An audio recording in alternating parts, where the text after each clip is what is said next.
গত বছর আমার জীবনে বিস্ময়কর একটা ঘটনা ঘটে।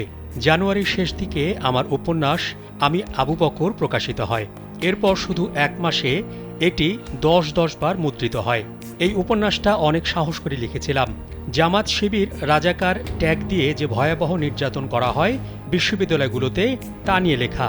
তখনও শেখ হাসিনা দোদণ্ড প্রতাপে দেশ শাসন করছেন। তাছাড়া মাত্র কয়েক মাস আগে ছাত্রলীগ আমার অফিস রুমে তালা দিয়েছিল, হুমকি দিয়েছিল আরও হেনস্থা করার। আমি আবু বকর বইমেলায় আসার পর তাই আমাকে পরামর্শ দেয়া হলো সেখানে না যাওয়ার বা গেলে সাবধানে থাকার। এসব অপমানজনক কথায় আমি ভয় পাই যতটা, মন খারাপ হয় তার চেয়ে বেশি। তবু বইমেলায় প্রথমার স্টলে গেলাম। গিয়ে আমি আবু বকর কিনতে মানুষের ভিড় দেখে মন বরং উৎফুল্ল হয়ে গেল।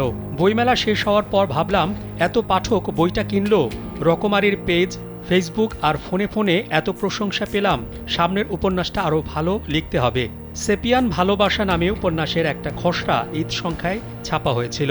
ঠিক করলাম সেপ্টেম্বরের মধ্যে শেষ করে ফেলব উপন্যাসটা। তারপর আরও কিছু লেখার পরিকল্পনা ছিল, সেটা করব। সারাদিন মনে মনে সেই উপন্যাসটা লিখতে শুরু করলাম। কোনো জায়গা বড় করব, নতুন চ্যাপ্টার কোথায় কোথায় হবে, কাহিনীর শেষটা কোথায়, এসব ভেবে রাখলাম।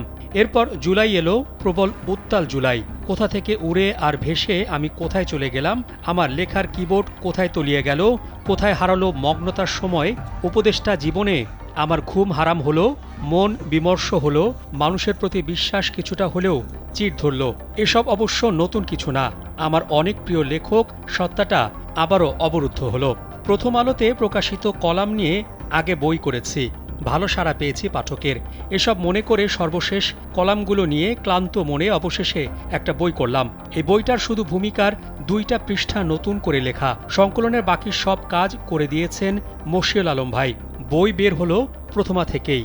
সেপিয়ানের ভালোবাসা না, মৌলিক কিছু না, তবু বই তো। শেখ হাসিনার অন্তিমকাল নামের এই বইয়ের 2য় মুদ্রণ শেষ হওয়ার পথে, কিন্তু আমার বুকের হাহাকার দূর হয় না তাতে। পৃথিবীতে সবচেয়ে নির্মল আনন্দ লেখালেখি করা, মনে মনে গল্প লেখা, রাস্তায় হাঁটতে হাঁটতে মানুষের নড়তে থাকা ঠোঁটের দিকে তাকিয়ে প্রবল কলরবের শহরের মাঝে থেকে গল্পের কথা ভাবা, এর গায়ে গায়ে লেগে থাকা বিষাদ আর বিস্ময়ের কথা ভাবা। জানি না সেই দিন কবে আসবে আবার। নিজের ফেসবুকে এক পোস্টে উপদেষ্টা আসিফ নজরুল এসব কথা লেখেন।